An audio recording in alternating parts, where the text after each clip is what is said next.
Bismillahirrahmanirrahim. Assalamualaikum warahmatullahi wabarakatuh.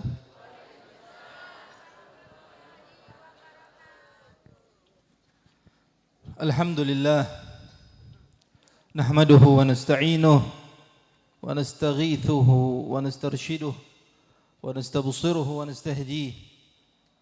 Wa na'udzu billahi min shururi anfusina wa min sayyiati a'malina.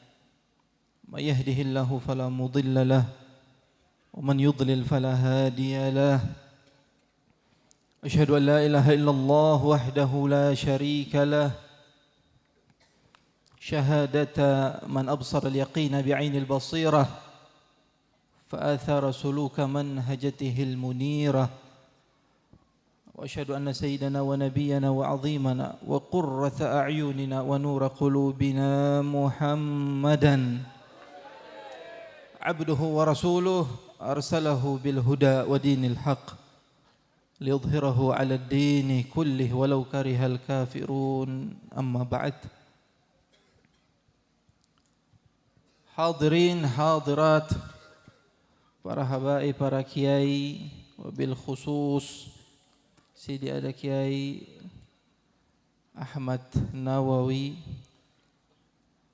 ada insyaallah ada juga Aba Irfan, juga para hadirin wal hadirat yang tidak sanggup kita sebutkan satu persatu namanya tanpa mengurangi rasa hormat kami. Alhamdulillah, Masya Allah, kita sebentar lagi akan masuk bulan Ramadan. Dikatakan bahwa siapapun yang mendapatkan daripada barakat wa nafahat yang ada di bulan Sya'ban, mustahil orang tersebut jauh atau terlepas dari nadrah, dari pandangan rahmatnya Allah Subhanahu wa ta'ala fi Ramadan. Karena apa? Bulan Sya'ban kaitannya dengan siapa? Baginda Rasulullah sallallahu alaihi wasallam. Coba antum lihat dalam Al-Quran, Allah Subhanahu wa ta'ala mengatakan faman ya'mal mithqala dzarratin, hafal semua, faman ya'mal mithqala dzarratin khairan yarah. Sekecil apapun kebaikan yang kau lakukan, kelak kau akan lihat kebaikan tersebut. Lihat bagaimana Allah Subhanahu wa ta'ala yang melakukan atau menyibukkan dengan satu perkara. Apa itu? Salawat kepada baginda Rasulullah sallallahu alaihi wasallam. Seandainya perkara kecil yang kau lakukan bisa kau lihat kelak yaumul qiyamah, maka bagaimana dengan perkara yang kau lakukan di mana diawali dengan perlakuan Allah Subhanahu wa ta'ala berkaitan dengan baginda Rasulullah sallallahu alaihi wasallam. Apa itu? Salawat. Makanya Masya Allah, namanya salawat nariyah. Seharusnya apa? Ketika membaca salawat tersebut, kita seperti layaknya apa? Api. Al-Habib Ahmad bin Hasan Al-Attas, beliau mengatakan tidak ada wali yang mendapat magamul wilayah, atau tidak ada seseorang yang menjadi wali kecuali melewati tahapnya apa? Salawat kepada baginda Rasulullah sallallahu alaihi wasallam. Makanya Masya Allah, faman ya'mal mithqala dzarratin khairan yarah. Malam ini yang kita lakukan bukan kebaikan kecil, melainkan kebaikan yang bukan lagi dibilang besar, tapi tidak bisa lagi dimaknai. Makanya Al-Habib Hasan bin Ahmad Al-Habib Ahmad bin Hasan Al-Attas mengatakan, kalau kau bersalawat 1 kali yang Allah balas 10 kali, itu salawatnya apa? Itu salawatnya orang yang ngantuk. Ya, tadi salawatnya ngantuk kepada? Tidak? Yakin? Karena namanya salawat nariyah. Api harus berkobar seperti nyalanya api. Itu yang dibalas 10 kali adalah salawatnya orang ngantuk. Salawatnya orang yang tidak ada khusyuk. yang hatinya tidak mengingat baginda Rasulullah sallallahu alaihi wasallam. Taib, beliau ditanya, Habib, kalau seandainya salawat orang yang hatinya penuh cinta, salawat yang hatinya hadir dengan baginda Rasulullah sallallahu alaihi wasallam, berapa pahalanya yang dia dapat? Beliau bilang enggak tahu. Itu yang tahu hanya Allah Subhanahu wa taala. Makanya perkara malam ini atau berkumpulnya kita di pada malam hari ini guna untuk bersalawat kepada Nabi, perkara kecil atau perkara besar? Sangat besar. Kemudian hadirin wal hadirat yang dimuliakan oleh Allah Subhanahu wa taala, antum lihat hari ini insyaallah kita semua bisa menggapai daripada keridhaan baginda Rasulullah sallallahu alaihi wasallam. Karena kapanpun seorang hamba menggapai daripada keridhaan Rasulullah, keridhaan Allah akan ikut. Lihat sahabat Dzul Bijadain. Sahabat Dzul Bijadain meninggal mati syahid. Nabi sallallahu alaihi wasallam masuk sendiri ke dalam lahat, lalu beliau sendiri yang mengambil atau menerima daripada jenazah Dzul Bijadain. Kemudian beliau sallallahu alaihi wasallam mengangkat tangan lalu mengatakan, Allahumma ridha anhu fa inni amsaitu anhu radin. Ya Allah, ridai Dzul Bijadain. Sesungguhnya aku pada detik ini, aku pada hari ini, aku pada saat ini ridha terhadap Dzul Bijadain. Semua sahabat mendengar doanya baginda Rasulullah sallallahu alaihi wasallam. Di antara sahabat tersebut ada Ibn Mas'ud. Ibn Mas'ud mengatakan, "Wallahi tamannaitu annahu ana." Demi Allah, mendengar doa Nabi sallallahu alaihi wasallam, "Ya Allah, ridai Dzul Bijadain karena aku sudah ridha kepadanya." Kata Ibn Mas'ud, "Aku berharap, aku berangan-angan, cobanya yang mati itu atau jenazah itu adalah aku."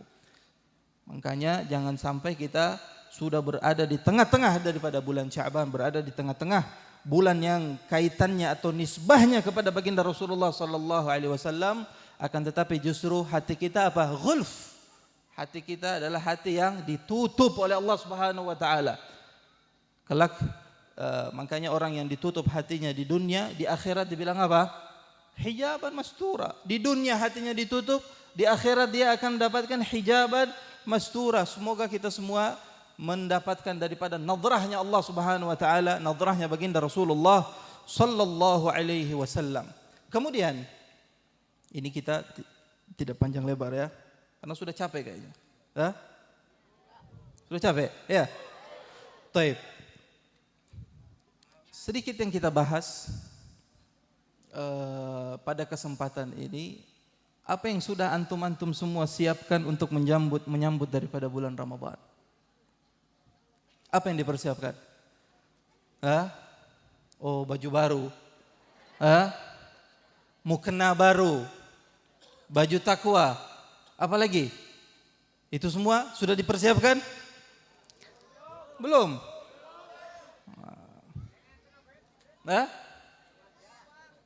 Baik. Apa yang kita persiapkan? Syuf, lihat, kita mempersiapkan daripada datangnya bulan Ramadan. Yang paling penting adalah persiapkan hatimu. Apa yang dipersiapkan? Hatimu. Jangan sampai hati kita apa? Di dalamnya ada penyakit. Kalau penyakit jasad ada obatnya. Orang kalau sakit dia butuh apa? Dia butuh sembuh. Ya, dia butuh sembuh. Kesembuhan itu nisbahnya kemana? Ke Allah Subhanahu wa taala. Makanya Allah lah yang menyembuhkan daripada berbagai macam penyakit. Tapi kalau hati yang sakit, ada sifat hasad, ada sifat iri, dengki, ujub, kibir, ria dan lain sebagainya. Oke, maka bagaimana kita mau mendapatkan daripada nafahat wal barakat, mendapatkan daripada nadratullah Subhanahu wa taala. Makanya ini hati dibersihkan. Lihat, antum lihat, membersihkan daripada hati tidak gampang. Kalau ada yang bilang ada obat penyembuh atau membersihkan hati, mana sini saya mau.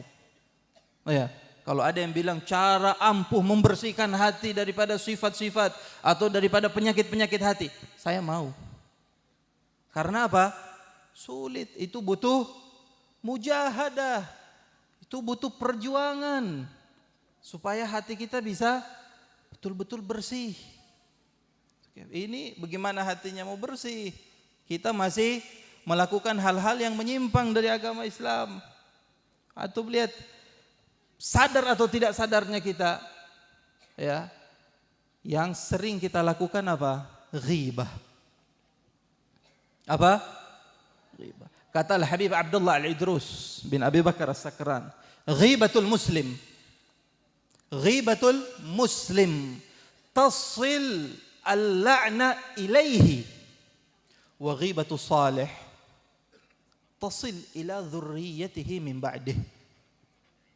Al-Habib Abdullah Al-Idrus bin Abu Bakar As-Sakran, beliau mengatakan, tatkala seseorang ghibah, melakukan perbuatan ghibah kepada muslim, maka dia akan mendapatkan laknat suatu saat nanti. Tapi hati-hati ketika yang dighibah adalah orang saleh, yang dighibah adalah orang alim, maka yang namanya laknat bukan hanya sampai pada dirinya, tapi justru anak turunannya juga akan mendapatkan laknat tersebut. Mau tahu dosanya ghibah seperti apa? Tahu dosanya ghibah seperti apa? Antum tahu yang namanya riba? Tahu riba? Apa itu riba? Apa riba? Ketika kita memberi utang kepada orang, lalu kita mengambil manfaat sekecil apapun manfaat tersebut, itu adalah riba. Bahkan saya teringat kakek saya, Habib Abu Bakar Al-Idrus. Itu kalau orang pinjam uang, ya, orang pinjam uang, ketika beliau ngasih, jatuh tempo orang tersebut bayar utang. Biasanya orang-orang di kampung, ya, biasanya orang-orang di kampung itu nanti bawa hadiah. Ini Habib, ini uang utang saya. Ini ada hadiah. Apa itu? Nangka. Biasanya dikasih hadiah. Ini Habib, ini ada nangka. Kakek saya nanya, enggak ditolak hadiahnya, enggak ditolak. Tapi ditanya, nangka ini harganya berapa? Oh enggak Habib, ini hadiah buat Habib, hadiah. Oh enggak, saya bayar. Berapa nangka ini? Karena apa?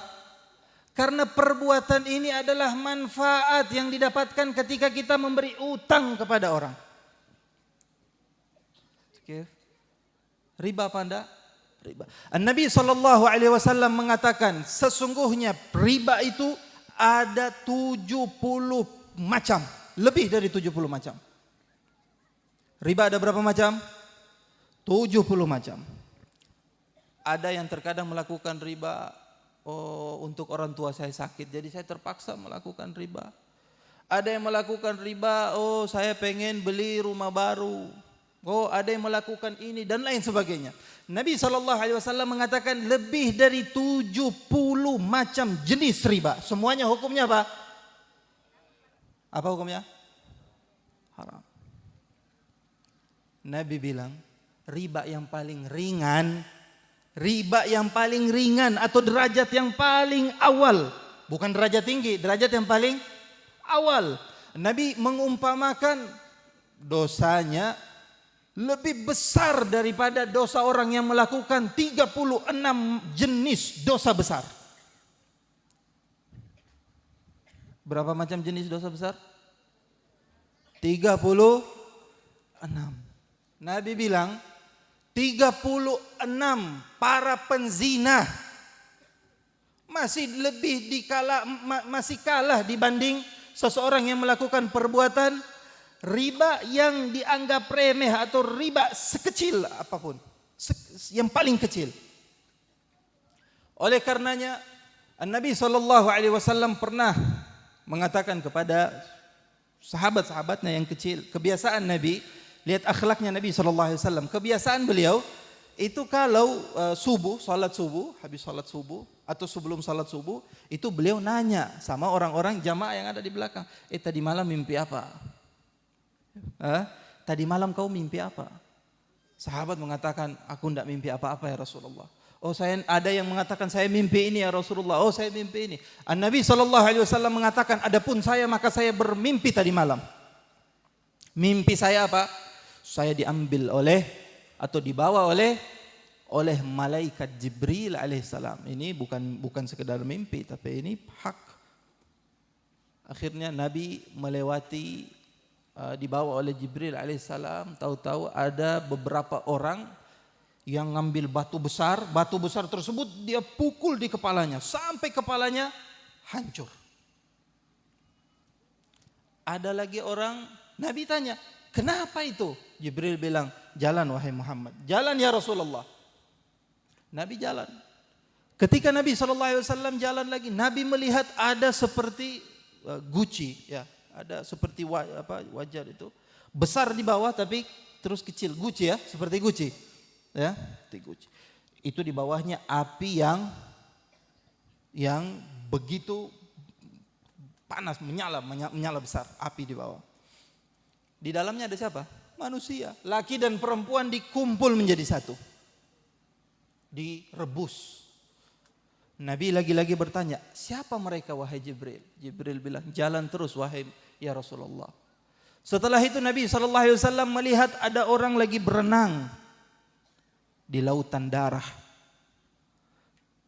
Dia tenggelam, dia ingin untuk ke pinggir, ke daratan. Tapi ketika dia mendekati daratan justru sudah siap beberapa orang yang melemparnya dengan batu tajam. Sehingga dia tidak berani untuk mendekati daratan. Lalu Nabi SAW bertanya kembali, wah Jibril, siapa mereka itu? Akhirnya pada akhir cerita Jibril mengatakan, ya Rasulullah, adapun orang pertama yang memecahkan kepalanya dengan batu besar itu adalah orang yang suka bohong. Bicaranya penuh dengan dusta. Adapun orang yang berada di dalam guci, dalam keadaan direbus, mereka adalah orang-orang yang ketika di dunia itu suka atau berkumpul dengan yang bukan mahramnya. Makanya yang muda-muda jangan sampai pacaran. Mau direbus sudah siap itu, guci-guci di sana sudah ada. Mau mendaftarkan diri, silahkan. Ya. Adapun yang berenang di lautan darah itu adalah para pemakan riba ketika di dunia. Oke. Lihat bagaimana hukumnya. Bagaimana pedihnya adab orang yang di dunia suka makan riba. Al-Imam Abu Hanifah, pekerjaan beliau apa? Pekerjaan Imam Abu Hanifah, kalau pekerjaan kita banyak. Ada yang kalau di sini mayoritas nelayan, ada yang kebun, ya. Ada yang apa lagi? Apa lagi? Lain-lain sebagainya, banyak. Imam Abu Hanifah pekerjaannya itu suka minjamin orang duit. Ya. Pekerjaannya apa? Minjamin orang duit. Ayo pinjam duit. Yang paling disuka oleh Imam Abu Hanifah apa? Ketika orang yang pinjam duit tidak bisa bayar. Itu Imam Abu Hanifah senang. Alhamdulillah dia tidak bisa bayar utang. Kalau ada yang bisa bayar utang, Imam Abu Hanifah sedih. Coba kalau ada Imam Abu Hanifah hidup zaman sekarang. Terus di sendang biru, bangkrut apa enggak? Bangkrut Imam Abu Hanifah. Orang kayak Imam Abu Hanifah ya, bukan Imam Abu Hanifah. Orang yang seperti Imam Abu Hanifah. Taib, naam. Suatu ketika Imam Abu Hanifah ketika berjalan melewati ada rumah. Dalam keadaan hujan begitu keras, hujan deras. Akhirnya Imam Abu Hanifah itu berteduh di bawah pohon. Basah kuyup Imam Abu Hanifah. basah kuyup. Padahal ada rumah. Akhirnya ada orang lewat mengatakan, "Ya Imam Abu Hanifah, kenapa kau tidak berteduh di rumahnya, di rumah itu, di pondok-pondok itu? Kok memilih berteduh di bawah pohon? Kau tetap basah wahai Imam. Berteduhlah kau di pondok tersebut." Apa kata Imam Abu Hanifah? "Ya fulan, yang punya pondok itu punya utang sama saya. Kalau saya berteduh di pondoknya, berarti saya ngambil apa? Ngambil manfaat dari dia. Kalau saya ngambil manfaat dari dia, berarti saya riba." Itu Imam Abu Hanifah bilang. Oleh karenanya, akhirnya Nabi SAW, kita masih tadi Bapak, yang paling rendah atau paling remehnya riba adalah seperti mengalahkan daripada dosa orang yang melakukan 36 dosa besar. Nabi SAW mengatakan cuman di riba yang paling kecil. Kalau yang urutan ke-70 itu bagaimana dosanya? Bisa dibayangkan? Bisa bayangkan? Kalau yang kecil saja mengalahkan 30 dosa orang yang melakukan kesalahan 36 atau ada 36 penzina, masih lebih besar orang yang dosanya orang yang melakukan riba yang kecil. Yang 70 lebih itu bagaimana? Tapi Nabi SAW mengatakan, adapun ghibah, maka dia mengalahkan daripada riba yang jenis atau tingkatan yang paling tinggi. Makanya hati-hati dengan apa? Hati-hati dengan riba. Bukan cuma riba dan juga ghibah. Makanya jadikan agama Islam ini mengajarkan kita, memberikan kepada kita perubahan. Bukan kita cuman berislam saja, asyhadu an la ilaha illallah wa Muhammadur Rasulullah. Tapi bagaimana cara nilai-nilai Islam itu bisa tumbuh, subur, hidup di dalam diri kita. Berbuah di dalam diri kita sehingga orang-orang bisa mengambil manfaat daripada nilai-nilai Islam itu. Ya apa enggak? Oleh karenanya juga hadirin hadirat yang dimuliakan oleh Allah Subhanahu wa taala, perubahan tersebut atau ajaran Islam tersebut menjadikan kita paham arti puasa itu seperti apa, arti salat itu bagaimana, arti zakat seperti apa. Makanya kalau kita pelajari nilai Islam, kita dapati bahwa ternyata zakat ini, agama Islam mengajarkan kita zakat. Apa ajaran tersebut mengenai zakat? Ternyata selama ini ketika saya mencari uang dengan susah payah, dengan usaha saya, dengan jerih payah saya cari uang untuk siapa? Untuk diri saya. Akhirnya ketika kita mengenal Islam, kita tahu bahwa ternyata di dalam harta saya di situ ada hak orang lain. Disitulah yang namanya zakat kalau kau paham. Akhirnya berubah kita dari yang tadinya usaha kita untuk diri kita, ternyata apa yang saya usahakan ini juga di situ ada bagian siapa? Orang lain. Saya melakukan daripada puasa, ajaran Islam di dalam babu saum, dalam arti puasa. Selama ini saya makan, selama ini saya minum sesuka hati saya. Ternyata ketika kau mempelajari tentang Islam, nilai Islam tumbuh di dalam dirimu. Akhirnya ternyata ketika masuknya Ramadan, saya harus menahan daripada lapar, menahan daripada rasa haus pada waktu yang ditentukan. Begitu seterusnya. Arti syahadat la ilaha illallah Muhammadur Rasulullah. Syuf'atu lihat syahadat kita gimana? Ayo syahadat bagaimana? Syahadu an la ilaha illallah wa anna Muhammadan Rasulullah. Kalau ada orang bilang, saya bersaksi bahwa Allah itu adalah Tuhan. Allah itu Tuhan. Sah Islamnya? Ayo, sah Islamnya atau tidak? Kenapa tidak sah? Saya bersaksi bahwa Allah itu Tuhan. Saya bersaksi bahwa Tuhan itu Allah. Sah apa tidak? Syahadat itu yang menjadikan kita masuk di dalam daerah, di dalam lingkungan atau lingkup Islam adalah ketika kita mengatakan la ilaha illallah. Kapanpun kau katakan la ilaha illallah, di dalam hadis Abu Dawud bergoncang tiang arsy-Nya Allah Subhanahu wa taala, itu menjadi nilai ibadah. Kapanpun kau katakan la ilaha illallah. Tapi kalau kau mengatakan, kita mengatakan Allah, mengatakan ilahi, Allah ilahi dan lain sebagainya, itu tidak masuk dalam kategori kalimat la ilaha illallah. Kenapa sih syahadat itu mesti la ilaha illallah? Kenapa? Itu harus pelajari, harus dipahami betul-betul. Karena agama Islam adalah agama yang pemberani. Agama Islam bukan agama pengecut. Pengecut untuk diri ya, untuk diri kita. Pengecut daripada godaan-godaan syaitan, godaan-godaan iblis. Karena iblis wa syaitan ingin menyadarkan bahwa kau adalah iblis, kau adalah syaitan. Akhirnya kita diputus daripada hubungan kita dengan Allah Subhanahu wa taala. Makanya banyak di antara muslimin, banyak akhirnya mereka tersadarkan dengan godaan-godaan syaitan, godaan-godaan iblis. Oh iya ya, saya ini setan tetap setan. Oke. Akhirnya iblis pun berhasil menggoda muslimin. Makanya kalimat la ilaha illallah adalah kalimat yang menandakan atau memberitahukan kepada muslimin bahwa muslimin adalah orang-orang yang berani karena mereka berani mengucapkan kalimat la. Apa artinya la di dalam bahasa Arab? Tidak.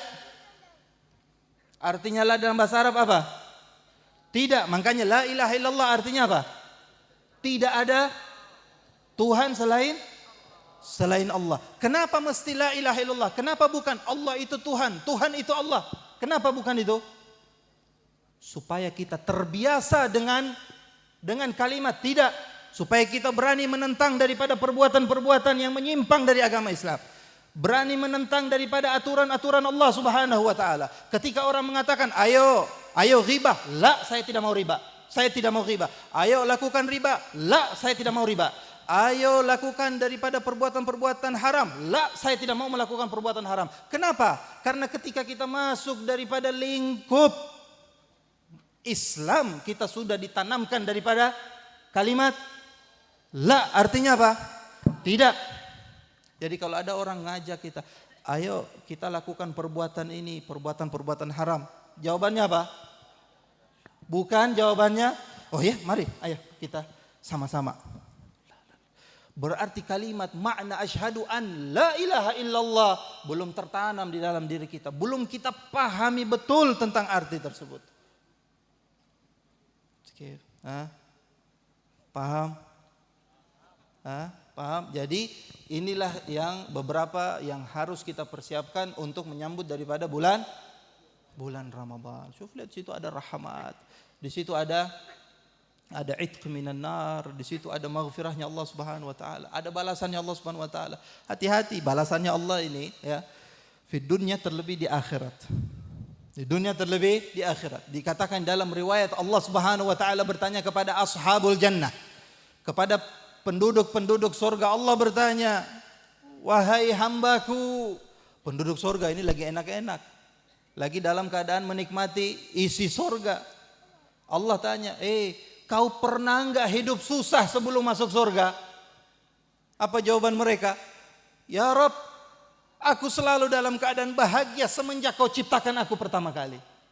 Kebahagiaan surga menjadikan mereka lupa tentang jerih payah susahnya mereka menjalani kehidupan dunia. Mereka lupa.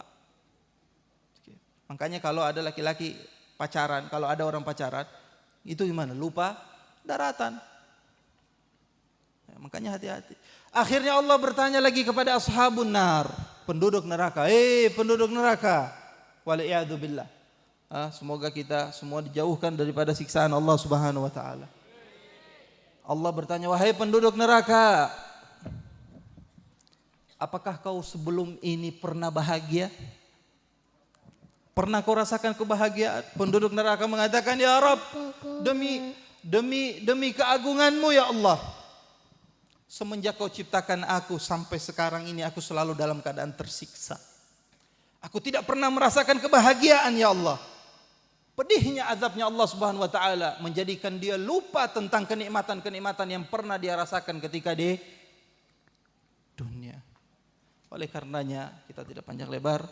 Semoga Allah Subhanahu wa taala menganugerahi kita semua, semuanya, tetangga-tetangga kita, kerabat kita, keluarga kita, terlebih hati kita dianugerahi daripada kelezatan iman. Makanya itu yang dikatakan oleh Nabi SAW, itulah apa? Halawatul iman. Jadi bukan sekedar kita beriman kepada Allah Subhanahu wa taala begitu saja mengatakan asyhadu an la ilaha illallah wa anna muhammadar rasulullah. Tapi mana kalimat la? Pernahkah kita memahami atau mempraktekkan daripada kalimat la yang kita ucapkan yang sampai kita masuk dalam lingkup Islam? Kalau seandainya kita masih tergiur dengan omongan-omongan orang, dengan ajakan-ajakan orang, ajakan-ajakan iblis, ajakan-ajakan syaitan, ajakan hawa nafsu, berarti ketahuilah ketika itu kau dalam keadaan lemah, kau belum sama sekali mengerti akan makna kalimat la ilaha illallah Muhammadar Rasulullah. Semoga Allah Subhanahu wa taala juga menganugerahi kita semuanya daripada nadrahnya Allah Subhanahu wa taala, pandangan rahmat Allah Subhanahu wa taala. Dikatakan Allah setiap hari memandang 360 pandangan nadrah. Siapapun yang mendapatkan nadrahnya Allah sekali seumur hidup, haram baginya api neraka. Ini umur kita sudah ada yang 50 tahun, 60 tahun. Kira-kira sudah berapa nadrah yang kita dapatkan? Sudah ada atau belum? Sudah ada atau belum? Allahu a'lam. Makanya berusaha semaksimal mungkin, terlebih sebentar lagi kita masuk daripada bulan Ramadan. Semoga kita juga mendapatkan daripada hidayah zahir wa batin, mendapat taufik zahir wa batin. Juga semoga kita selalu dituntun oleh Allah Subhanahu wa taala, terlebih juga kita selalu dekat dengan baginda Rasulullah sallallahu alaihi wasallam. Juga tidak luput yang kita harapkan adalah nadrah dari aslafun salihin, daripada orang-orang saleh yang telah meninggal dunia sebelum kita. Amin ya rabbal alamin. Ini yang bisa kita sampaikan pada kesempatan ini. Lebih dan kurangnya mohon maaf.